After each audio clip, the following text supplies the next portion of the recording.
ሰላም ጤና ይስጥልን አድማጮቻችን። ዘወትር አርብ በመከር ቤተክርስቲያን ከመምህር ተያብሩ ጽጌ ጋር የሚሰጠው የመጽሐፍ ቅዱስ ጥናት ትምህርት እነሆ ቀርቦላችኋል። እንድትከታተሉት በአክብሮት እንጋብዛለን። ቪዲዮውን ከወደዳችሁት ላይክ፣ ቻናሉን ሰብስክራይብ፣ ለጓደኞቻችሁ ሼር እንድታደርጉ በአክብሮት እንጠይቃለን። שיר למעלות, אשא עיני אל ההרים, מאין יבוא עזרי. עזרי מעם השם, עושה שמיים וארץ. אל יתן למוט רגליך, אל ינום שומריך. הנה לא ינום ולא ישן שומר ישראל. אדוני שומריך, אדוני צילך, על יד ימינך. יומם השמש לא יכך וירח בלילה. אדוני ישמורך מכל רע, ישמור את נפשך. אדוני ישמור צדקך ובואך מעתה ועד עולם. መዝሙር 121 መዝሙረ ማዕረግ። ዓይኖቼን ወደ ተራሮች አነሳው፣ ረድኤቴ ከወዴት ይመጣል? ረድኤቴ ሰማይንና ምድርን ከፈጠረ ከእግዚአብሔር ዘንድ ይመጣል። እግርህ እንዲንሸራተት አይፈቅድም፣ የሚጠብቅህም አይተኛም። እነሆ እስራኤልን የሚጠብቅ አይተኛም አያንቀላፋምም። እግዚአብሔር ይጠብቅሃል፣ እግዚአብሔር በቀኝ በኩል ይከልልሃል። ፀሐይ በቀን አያቃጥልህም፣ ጨረቃም በሌሊት ጉዳት አታመጣብህም። እግዚአብሔር ከክፉ ሁሉ ይጠብቅሃል፣ ነፍስህንም ይንከባከባታል። እግዚአብሔር ካሁን ጀምሮ እስከ ዘላለም መውጣትህንና መግባትህን ይጠብቃል። አሜን። ይህም እንደ ቀደመው ምዕራፍ መዝሙረ ማዕረግ የሚል ርዕስ አለው። ስለዚህ 15 መዝሙራትን እያየን አለን። ወደ ኢየሩሳሌም የሚወጡ ሰዎች የሚዘምሩት መዝሙር ነው፣ የሚጸልዩት ጸሎት ነው። ኢየሩሳሌም እስኪደርሱ ድረስ በጉዟቸው ላይ የሚጸልዩት ጸሎት ነው። ስለዚህ የእግዚአብሔርን ጠባቂነት የሚያጎላ ጸሎት ነው። ይሄኛው ክፍል ደግሞ የእግዚአብሔርን ጠባቂነት፣ ከላይነት፣ ታዳጊነት የሚያሳይ ክፍል ነው። ለዛም ነው 6 ጊዜ ሾሜር የሚለው ቃል በዚህ አጭር ምዕራፍ ውስጥ ተጠቅሷል። ሾሜር ማለት ይጠብቃል፣ ይጋርዳል፣ ይከልላል የሚለው ትርጉም የያዘው ቃል ነው። ስለዚህ እግዚአብሔር ጠባቂ ነው፣ እረኛ ነው። ኢየሩሳሌም እስክትደርሱ ድረስ በጉዟችሁ ሁሉ ይጠብቃችኋል። እዛ ደርሳችሁ አይደለም ሀሎቱን የምታገኙት፣ በዚህ ጎዳናም በዚህ ጉዟችሁ ላይ ራሱ የእግዚአብሔርን ጥበቃ ታገኛላችሁ ብሎ ይጀምራል። ለዛ ነው ቁጥር 1 ዓይኖቼን ወደ ተራሮች አነሳው፣ ረድኤቴ ከወዴት ይመጣል ብሎ ይጠይቃል። ይሄ ስንኝ ብዙ ትርጉሞችን ያዘለ ስንኝ ነው። ይሄ መስመር ብቻውን አንደኛ አካላዊ፣ ሁለተኛ ደግሞ መንፈሳዊ የሆነን ጥያቄ ይጠይቃል።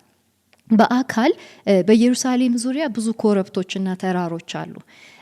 ግን እነዚህ ተራሮችና ኮረብቶች እግዚአብሔር የመረጣቸው አይደሉም። ከፍታ ቦታዎች ቢሆኑም እግዚአብሔር የመረጠው አንድ ከፍታ ቦታ አለ፣ አንድ ተራራ አለ፣ ጽዮን የሚባል ኢየሩሳሌም ዋና ከተማ የሆነችበት አንድ ተራራ አለ። እዛ ቦታ ላይ ነው የእግዚአብሔር ቤተ መቅደስ ያለው። እዛ ቦታ ላይ ነው የእግዚአብሔር መገኘት ያለው። ለዛም ነው ወደዚያ ቦታ ለማድረግ የተነሳ ነው፣ ወደዚያ ስፍራ ወደ ከፍታው ቦታ ለመውጣት የተነሳ ነው። ስለዚህ አሁን እርዳታችን ሊመጣ የሚችለው ከዚያ ከእግዚአብሔር ተራራ ነው እንጂ ከከበቡን ተራሮች አይደለም ብሎ ጥያቄውን በሚታይ መልኩ ምላሽ ይሰጣል። ሌላው ደግሞ በመንፈሳዊ መልኩ መረዳት እንችላለን። ማለትም በማይታየው ዓለም ብዙ ኃይል ያላቸው አቅም ያላቸው የሚመስሉ አካላት አሉ ወይም አማልክቶች አሉ። ስለዚህ የኔ እርዳታ የሚመጣው ከነሱ ሳይሆን ረድኤቴ የሚመጣው መዳኔ የሚመጣው ከአንድ ኤልኤሊዮን ከሆነው አቅም ብርታት ከሚሆነኝ ከእግዚአብሔር ነው ብሎ ደግሞ ምላሽ ይሰጣል። ልክ መዝሙር 91 ላይ እንደነገረን ነው። እኔ በኤልኤሊዮን ስር ነው መጠጊያን የምፈልገው፣ በልዑል መጠጊያ ስር ደግሞ የሚያደርሰው ከክፉ ይጠበቃል ብሎ እንደነገረን፣ በልዑል መጠጊያ የሚኖር ሁሉን በሚችለው በዛ በአንዱ አምላክ ጥላ ስር ነው የሚያድረው ብሎ ነግሮናል። ስለዚህ አሁንም የሚያስታውሰን ያንን ክፍል ነው። እርዳታችን የሚመጣው ከአንዱ ከእግዚአብሔር ነው ይላል። ለዛም ነው ቁጥር 2 ላይ ይሄንን ያሰምርበታል። ረድኤቴ ሰማይንና ምድርን ከፈጠረ ከእግዚአብሔር ዘንድ ይመጣል። ይሄ የፍጥረት ሁሉ ንጉስ እና ገዢ ከሆነው ከአንዱ ከእግዚአብሔር ነው እርዳታ የሚመጣልኝ ይላል። ስለዚህ ወደ እርሱ በማደርገው ጉዞ እግዚአብሔር ራሱ እርዳታን ይልክልኛል ይላል። ቁጥር 3 እግር እንዲሸራተት አይፈቅድም፣ የሚጠብቅህም አይተኛም። አሁን ወደ እኔ እየመጣህ ነው፣ ወደ ቤቴ ልትገባ ጉዞ ጀምረሃል። ስለዚህ እግርህ እንዲንሸራተት አልፈቅድም ብሎ እግዚአብሔር ራሱ ይጠብቀሃል። እግዚአብሔር ይጠብቀሃል። እንደ ሌሎች አማልክቶች የሚተኛ አይደለም። ኤልያስ እንደቀለደባቸው አማልክቶች አይደለም የኛ አምላክ። አንደኛ ነገሥት 18:25 ላይ ትዝ ይላችኋል። ኤልያስ ቀልዶበታል በበዓል ላይ። ምናልባት ተኝቶ ሊሆን ይችላል፣ ምናልባት እናንተን አይሰማም ብሏቸው ነበር። የኛ አምላክ ግን የሚተኛ የሚያንቀላፋ አይደለም። የኛ አምላክ በንቃት እኛን የሚጠብቅ ነው። ሁልጊዜ አይኖቹ በእኛ ላይ ነው። እኛን የሚጠብቅ ሾሜር የሚለው ቃል አሁን እኛን የሚጠብቅ አምላክ ነው። እስራኤልን ይጠብቃል፣ ማህበረ ምእመኑን ይጠብቃል፣ የኪዳኑ ማህበረሰብ ይጠብቃል። ወደ እርሱ ለመሄድ ጉዞ የጀመሩትን ወደ እርሱ ቤት ለመድረስ እንፈልጋለን ብለው ፊታቸውን ያቀኑትን ይጠብቃቸዋል ይላል። እነሆ እስራኤልን የሚጠብቅ አይተኛም አያንቀላፋምም። ቁጥር 5 እግዚአብሔር ይጠብቅሃል፣ እግዚአብሔር በቀኝ በኩል ይከልልሃል ይላል። እግዚአብሔር ጠባቂ ነው እያለ በተደጋጋሚ ይነግረናል። እግዚአብሔር ነው የሚጠብቅ። ይሄ የጀመርከውን ጉዞ የሚያስጨርስ ጠብቆ ቤቱ የሚያስደርስ እግዚአብሔር ነው። እግዚአብሔር ጠብቆ ከልሎ ያደርስሃል ይላል። በቀኝ በኩል ይከልልሃል ማለትም ልትሰራ አንድ ድርጊት ለመተግበር ስትነሳ በቀኝ በኩል እግዚአብሔር ከልሎ ስራህን እንድታከናውን ይረዳሃል፣ ያግዝሃል ይላል። ቁጥር 6 ፀሐይ በቀን አያቃጥልህም፣ ጨረቃም በሌሊት ጉዳት አታመጣብህም ይላል። ይሄ ከአካላዊው ፀሐይና ጨረቃ ያለፈ ትርጉምን ያዘለ ስንኝ ነው። ፀሐይ በቀን አያቃጥልህም ማለት ቀንን ተገን አድርጎ የሚመጣ ነገር አያገኘህም፣ ወይም ደግሞ ሌሊትን ጨለማን ተገን አድርጎ የሚመጣው ነገር አያገኘህም፣ ጉዳት አያመጣብህም ይላል። እውነት ነው። ፀሐይም እንዳያቃጥላቸው እግዚአብሔር ከለላ ሆኗቸው ያውቃል ለእስራኤላውያን። የዘጸአቱ ጉዞ ላይ ቀን በደመና አምድ ይለናል፣ ሌሊት ደግሞ በእሳት አምድ ይላል። ስለዚህ ቀን ላይ ፀሐዩ ሀሩሩ እንዳያቃጥላቸው ደመናን ከላያቸው ላይ ዘርግቶ እየመራ ሲጠብቃቸው ሲከልላቸው አይተናል። እንደገና ደግሞ ማታ ማታ ላይ የእሳት አምድ አደረገላቸው ሲል እንዲመራቸው ብቻ ሳይሆን እያሞቀ የምድረ በዳው ቁር ብርዱ እንዳያገኛቸው፣ በሌሊት በጨለማ ያለው ችግር እንዳይገጥማቸው ብርሃን እየሆነ ሙቀትን እየሰጠ እስራኤልን አድርሷቸው ያቃል፣ ታድጓቸው ያቃል። ለዛ ነው እዚህ ጋር አሁን ወደ ኢየሩሳሌም ወደ ተስፋይቱ ምድር እየሄድን ነው ያለ ነው። ፊታችንን ወደ ከነዓን አድርገን እያመራን ያለ ነው። ስለዚህ እግዚአብሔር ለእስራኤል ያደረገውን ነገር ዛሬም ለኛ ይደግማል፣ ለኪዳኑ ማህበረሰብ ይደግማል ይላል። ችግር እንዲመጣብን አይፈቅድም ይላል። እግዚአብሔር ከክፉ ሁሉ ይጠብቃል፣ ነፍስህንም ይንከባከባታል ይላል። የነፍሳችን ጠባቂ የነፍሳችን እረኛ እግዚአብሔር ነው ይላል። እግዚአብሔር ከክፉ ሁሉ ይጠብቃል። እሱ ነው እረኛችን፣ መልካሙ እረኛችን። መዝሙር 23 ላይ ነፍሴን መለሳት ይላል አይደለ? ነፍሳችንን እየመለሰ በትክክለኛው መንገድ ላይ እንድንቆም እንድንሄድ እያደረገ እየጠበቀ ከክፉ ሁሉ እየጋረደ ያደርሰናል ይላል። ስለዚህ ነፍሳችን ተንከባካቢ ስላለን እንበርታ እንቀጥል እያለን ነው ይሄ ዝማሬ። የመጨረሻው ስንኝ እግዚአብሔር ካሁን ጀምሮ እስከ ዘላለም መውጣትንና መግባትን ይጠብቃል ብሎ ይጨርሳል። እግዚአብሔር ጠባቂ ነው። የምትወጣበትና የምትገባበትን ነገር ሁሉ ይመለከታል፣ ያያል፣ ይከታተላል። አሁን የጀመርከውን ጉዞ እስከ ዘላለም እንድትደርስ እስክትፈጽመው ፍጻሜው ጋር ግቡ ጋር እስክትደርስ ድረስ ይጠብቃል። እንዳትሰናከልበት መልካም እረኛ ሆኖ በእጆቹ እየጋረደ ያደርስሃል ይላል። ካሁን ጀምሮ እስከ ዘላለም መውጣትንና መግባትን ይጠብቃል። ወደ ኢየሩሳሌም ፊታችንን ስናቀና ይህን ጸሎት ግድ ነው መጸለያችን አይደለም? የእግዚአብሔር ጥበቃ በላያችን ላይ ስለሚያስፈልገን፣ የእግዚአብሔር ከለላ በእኛ ላይ ስለሚያስፈልገን የጀመርነው ጉዞ መንፈሳዊ ጉዞ ነው።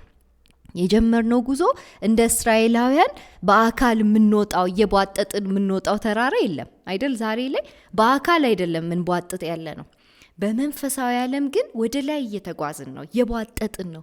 ጌታችንን ለመምሰል እሱ ወዳለበት ዙፋኑ ጋር ለመድረስ እየጣርን ነው፣ እየወጣን ነው ይህንን ተራራ። ስለዚህ አሁን ተራራውን ለመውጣት አይኖቻችንን ወደ ተራሮች እያነሳናለን አይደለ? ቁጥር 1 ዓይኖቼን ወደ ተራሮች አነሳው፣ ረድኤቴ ከወዴት ይመጣል አልኩ።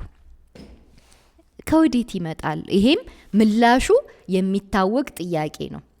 ምላሹ ይታወቃል። ከወዴት ነው የሚመጣው የሚለው ይታወቃል። ተመልከቱ፣ ይህንን ቁጥር በብዙ መንገድ ልንረዳው እንችላለን። አንደኛ ተራሮች ምንድን ናቸው? ተራሮች ምንድን ናቸው? ልክ ነው። የአሕዛብ መንግስት መገለጫ ናቸው አይደለ? ከፍ ያለ ቦታ በቃ ተቆጣጥረን ይዘናል የሚሉ ሰዎችም አሉ። መንግስታት አሉ፣ ነገስታቶች አሉ። በቃ ከፍ ያለው ቦታ ላይ እኛ ነን ያለ ነው። እርዳታ የምንሰጥ እኛ ነን። የዛሬዋ አሜሪካ እንደማለት ነው። የዛሬዋ ኤሚሬትስ አይደል? ያሬዶ የዛሬዋ ሀያል ሀገር የሚባሉ ተራራውን ተቆናጠን ይዘነዋል የሚሉ ናቸው። ስለዚህ ይሄ ሰው አሁን ለጉዞዬ የሚያስፈልገኝ ከሀያላን አይደለም የሚመጣው። ይታያሉ፣ አያቸዋለሁ፣ አሉ፣ እዛ ጋ ናቸው፣ ሊረዱ ይችላሉ፣ ሀያል ናቸው።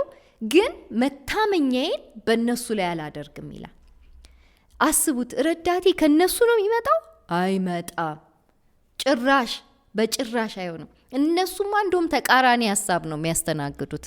ይህን የእግዚአብሔርን ተራራ እንዲወጡ አይፈልጉም። የእነሱን ተራራ ነው እንዲወጣ የሚፈልጉት አይደለም። የእነሱን ተራራ ወጥተን እነሱን አምልከናቸው ለእነሱ ባሪያ ሆነን ተገዝተን እንድንኖር ነው የሚፈልጉት። ስለዚህ በተራራና በተራራ መሃል ልዩነት መኖሩን ማስተዋል አለብን። በኢየሩሳሌም ዙሪያ ብዙ ሰንሰለታማ ተራሮች አሉ፣ ኮረብቶች አሉ። በአካላዊው ነው የምነግራችሁ፣ ጂኦግራፊው ላይ። እግዚአብሔር ግን ትልልቆቹን ተራሮች አልመረጠም። ኢየሩሳሌም ላይ የመረጠው ደካማ የምትመስለዋን ኮረብታ ጽዮን የምትባሏ መረጠና መቀመጫዬ እሱ ነው አለ። የእግዚአብሔር አሰራር ሁሌም አንድ አይነት ነው። እግዚአብሔር ቦታ እንኳን ሲመርጥ ዝቅ ያለውን ቦታ ነው የሚመርጠው። ዝቅ ያለውን ቦታ ከፍ ያለ ያደርገዋል። ከሰውም እንደዛ ነው። እግዚአብሔር በሰውም ሊሰራ ሲነሳ ዝቅ ያሉትን፣ ልባቸው ዝቅ ያለውን፣ ደካሞችን፣ ትሁታንን ይመርጥና ከፍ ያደርጋቸዋል። ከዚህ የማን ስም ነው የሚጠራው? የእግዚአብሔር ስም ነው የሚጠራው። የእነሱ ስም ሊጠራ አይችልም። ምን አላቸው? ምን አቅም አላቸው? በጭራሽ ምንም ነገር አይደል? ጽዮንም እንደዛ ናት። ጽዮን ልትኩራራበት የምትችለው ድንጋያማ የሆኑ አለቶች የሏትም። ኮረብታ ነች ጽዮን። ሲጀመር ተራራ ያረጋት እግዚአብሔር ነው። ዙፋኑን አስቀመጠ፣ ክብሩን አወረደባትና በቃ ጽዮን ጽዮን ጽዮን መባል ጀመረ። ተመልከቱ፣ በዙሪያ ያሉ ተራሮችን እግዚአብሔር አልመረጠም። ስለዚህ ይሄም ዘማሪ አየኋቸው፣ በዙሪያ ያሉ ተራሮች ከፍ ያሉ ኃያላንን አየኋቸው፣ ከፍ ያሉ ስልጣን አለን የሚሉትን ሁሉ አየኋቸው። ስልጣን ያላቸው በሙሉ ይሄ ከዓለም ከፍጥረት ሁሉ በላይ ገዢ የሆነውን ንጉሥ ሊተካከሉ አይችሉም አለ። በጭራሽ እሱ ጋር ሊደርሱ አይችሉም። እግዚአብሔር ብቻ ነው ረዳቴ አለ። እግዚአብሔር ብቻ ነው እኔን ዝቅ ብሎ ከዝቅታ ስፍራ አውጥቶ የሱ ተራራ ላይ ሊያስቀምጠኝ የሚችለው እያለ ነው የሚጀምረው። ለዛ ነው እኔና እናንተ ተለዋጭ ድምፅ አንሰማም ብለን የለ 120 ላይ አሁንም ተለዋጭ እርዳታ አንፈልግም እንላለን። ተለዋጭ እርዳታ አያስፈልግም። ረዳታችን ከወዴት ነው የሚመጣው? ከእግዚአብሔር ዘንድ። ይሄ እግዚአብሔር ደግሞ ምን አይነት እግዚአብሔር ነው ይላል ቁጥር 2 ረዳታችን ሰማይንና ምድርን ከፈጠረ ከእግዚአብሔር ዘንድ ይመጣል ይላል። አያችሁ፣ ሰማይ ማለት ከፍታ ነው። በጣም ትልቁ ከፍታ ነው። እነዛ ከፍ ብለው የተቀመጡ በሙሉ ገና ቀና ብለው ማየት አለባቸው እያለን ነው። ቀና ብለው ሲያዩ የሰማይን ፈጣሪ እግዚአብሔርን ያዩታል። የሰማይ ፈጣሪ የሆነ እግዚአብሔር አለ። ሰማይን ፈጥሮ ደግሞ አላቆመም፣ ዝቅ ብሎ ደግሞ ምድርንም ደግሞ ፈጥሯል ይለናል። ላይ ያለው የሱ ነው፣ እታች ያለው የሱ ነው። ከፍ ያለው የእርሱ ነው፣ ዝቅ ያለው የእርሱ ነው። እሱ የፍጥረት ሁሉ ገዢና ጌታ ንጉስ ነው እያለ ይነግረናል። ስለዚህ ይሄ ስታተሶችን ትክክል ያደርጋቸዋል። ይሄ ሰው በሰው እይታ ለሱ ከፍ ያለ ቦታ ይገባዋል ብለን በቃ አክብረን የምንሰጠውን ቦታ እግዚአብሔር እኩል ትክክል ያደርጋል። ተራራው ዝቅ ይበል፣ ስርጓጎጡም ከፍ ይበል አይደለም፣ ትክክል ይምጣ ይላል ነብዩ ኢሳያስ። ትክክል እግዚአብሔር ሲመለከት ሰውን በእኩል ያያል፣ በእኩል መንገድ ያድናል። ዝቅ ያሉትን ከፍ ያደርጋል፣ ከፍ ያሉትን ዝቅ ያደርጋል። ፊተኞችን ኋለኛ ያደርጋል፣ ኋለኞችን ፊተኛ ያደርጋል። እግዚአብሔር እንደሱ ነው የሚሰራው። የእግዚአብሔር ኢኮኖሚ፣ የእግዚአብሔር ሂሳብ እንደዛ ነው የሚሰራው። ለዛ ይሄ እግዚአብሔር ላይን ፈጥሯል፣ እታችን ፈጥሯል። ይህን እግዚአብሔርን ነው ምታመንበት። ዋስትናዬ ሊሆን የሚችል ረድኤት ሊመጣልኝ የሚችል እርዳታ ሊመጣልኝ የሚችል ከዚህ እግዚአብሔር ነው ይላል። ከዛ ይቀጥላል፣ መተማመኛውን እየገለጸ ይቀጥላል። ቁጥር 3 እግርህ እንዲንሸራተት አይፈቅድም፣ የሚጠብቅህም አይተኛም። የጀመርነው ምንወጣው ተራራ አለ አይደለም? ወደ እግዚአብሔር ቤት ልንወጣ እያሰብን አይደል? ወደ እግዚአብሔር ተራራው ሊያዳልጥ ይችላል አይደል? ሊያንሸራትት ይችላል። እና ጀምራችሁት ወደ ታች ስታዩ ውይ ምናምን ብላችሁ ከፍታው እየፈራችሁ ልትንሸራተቱ ትችላላችሁ ይላል። ግን የያዛችሁ እግዚአብሔር እግራችሁ እንዲንሸራተት አይፈቅድም ይላል። ይሄ በአካላዊም እውነት ነው። በአካላዊውም እግዚአብሔር እስራኤላውያንን ጫማቸው ሳያልቅ የለበሱት ልብስ ሳያልቅ በምድረ በዳ 40 ዓመት ተጉዘው ከነዓንን እንዲወርሱ ረድቷቸዋል አይደለም? በምድረ በዳ የተጓዙ ጊዜ አልተራቡም፣ አልተጠሙም። አሁንም ሌላ መውጣት፣ ሌላ ዘጸአት እየሆነላቸው ነው። ከባቢሎን ዘጸአት፣ ሁለተኛ ዘጸአት እየሆነ ነው አይደለም? ስለዚህ አሁን ሁለተኛው ዘጸአታችን ላይ እግራችን እንዲንሸራተት ይሄ እግዚአብሔር አይፈቅድም ይላል። ከዚያስ የሚጠብቅ አይተኛም ይላል። የሚጠብቅ ማለት እረኛ ነው። ጠባቂ በአማርኛ ነው የሚለው። በዕብራይስጡ እረኛክ፣ ሾምሬክ፣ የሚያሰማራክ፣ አንተን የሚያሰማራክ። ምክንያቱም እኛ ምንድነን? በጎቹ ነን። የሚያሰማራ ያስፈልገናል። እኛም በጎቹን ጢሻ ውስጥ እንድንገባ አይፈቅድም። ጉድጓድ ውስጥ ቀርተን ወይ ሾክ እንዲበላን አይፈቅድም። እግዚአብሔር የማይተኛ ስለሆነ ይለናል። አንዳንድ እረኛ ቅጥረኛ እረኛ ነው አይደለ? ቅጥረኛ እረኛ ነው እና ቅጥረኛ እረኛ ሊተኛ ይችላል። ምክንያቱም በጎቹ የሱ ስላልሆኑ። በጎቹ የሱ አይደሉማ፣ በቃ ይተኛል። የባለቤቱ ናቸው። አንዱ በግ ቢበላ ጉድጓድ ቢሰበር ገብቶ ጉድጓድ ውስጥ ምንም አይመስለው። የኛ እረኛ የኛ ስለሆነ አይተኛም። እኛም የሱ ስለሆንን ስጋት አይገባንም ይላል። ስለዚህ እኛን የሚጠብቅ አይተኛም ይላል። ይቀጥላል፣ ይደግምልናል። ቁጥር 4 ላይ እነሆ እስራኤልን የሚጠብቅ አይተኛም አያንቀላፋም ይላል። አያችሁ፣ የእስራኤል ጠባቂ እረኛ፣ አለቃዋ፣ ንጉሷ እግዚአብሔር። ብዙ ሀገራት አለቃ አላቸው፣ እረኛ የሚሉት መሪ አላቸው። ግብጽ በተለይ ፈርዖናቸው እንደ እረኛ ይቆጠራል። የሚይዘው ስዕላቸው ላይ ካያችሁት እንደዚህ ፈርዖናቸው እንደዚህ ብለው ስዕል አላቸው ብዙዎቹ። በዚህኛው በትር፣ በዚህኛው ደግሞ ምርኩዝ ይይዛሉ። ምርኩዝና በትር ነው የሚይዙት ፈርዖናቸው። ስለዚህ በመካከለኛው ምስራቅ በጥንታዊ መካከለኛው ምስራቅ ባህል የአሕዛብ መንግስታት መሪዎች እንደ እረኛ ይቆጠራሉ። የእስራኤል መሪ ደግሞ እግዚአብሔር ነው አይደለ? አንድ መሪ እስራኤል አላት፣ እግዚአብሔር የሚባል። ስለዚህ እግዚአብሔርም በትርና ምርኩዙን ይዞ እረኝነቱን ለእስራኤል ይገልጻል አይደለ? እረኝነቱን እየጠበቀ ሳይተኛ ሳያንቀላፋ። የሌሎች አሕዛብ መንግስታት መሪዎቻቸው እየተኙ አስቸግረዋቸዋል። እየተኙ ትዝ ይላችኋል ታሪክ አይደለም? ኤልያስ ተኝቶ ይሆናል በበዓል ላይ ሲሳለቅ ነበር አይደለም? በዓል አቅም ጎደለው። በቃ ተኝቶ ነው፣ የእናንተ እረኛ ተኝቶ ነው ዛሬ ያልተገለጠው አላቸው። ተኝቶ መሆናል፣ እስቲ ቀስቅሱት፣ በደም ጩሁ ይላቸዋል። ለዛ ነው ይህም ምላሽ ይሰጣል። ለመንፈሳዊ አለቆች ምላሽ እየሰጠ ነው።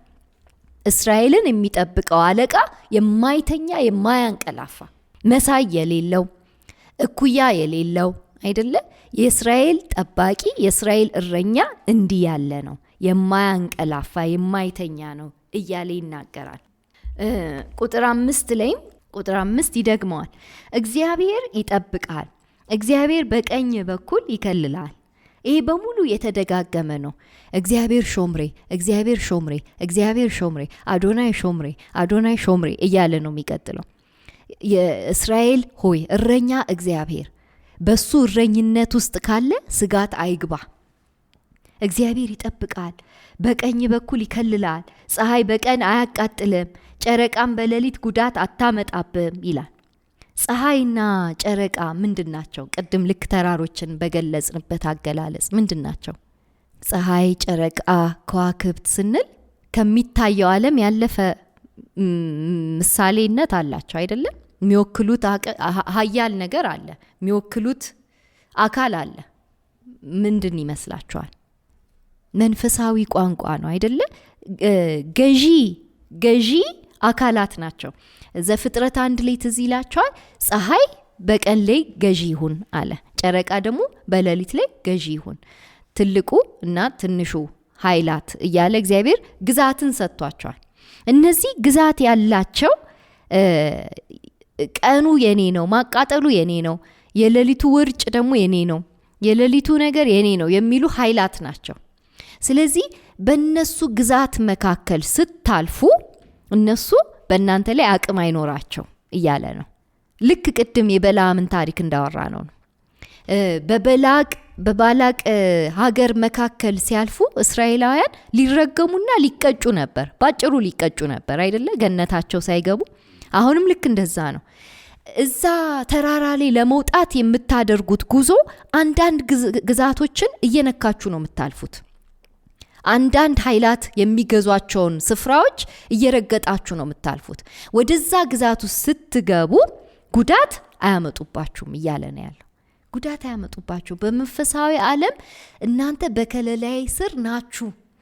በማታቁት መንገድ እኔ እየከለልኳችሁ፣ እየጠበቅኳችሁ፣ እያለፋችሁ ናችሁ ያላችሁት እያለን ነው። ኢትስ ሞር ዛን ፊዚካል አይደለ? ከአካላዊ ያለፈ ነው። ከአካላዊ በአካላዊ ምሰየው ነው፣ ተጠብቀዋል። ሙቀት፣ ፀሐይ፣ ጨረር ምናምን አላገኛቸው፣ ጫማቸውም አላለቀም፣ ውርጭ ምናምን አላገኛቸው። ምክንያቱም በሌሊት ያለው እሳት ሙቀትም እየሰጠ እየጋረደም እየጠበቀም ነው። ደመናው ደግሞ ሀሩሩ እንዳያቃጥላቸው የሚያደርጋል። ከዛ ደግሞ በመንፈሳዊ ዓለም የሆነ መጋረጃ አርጎላቸዋል።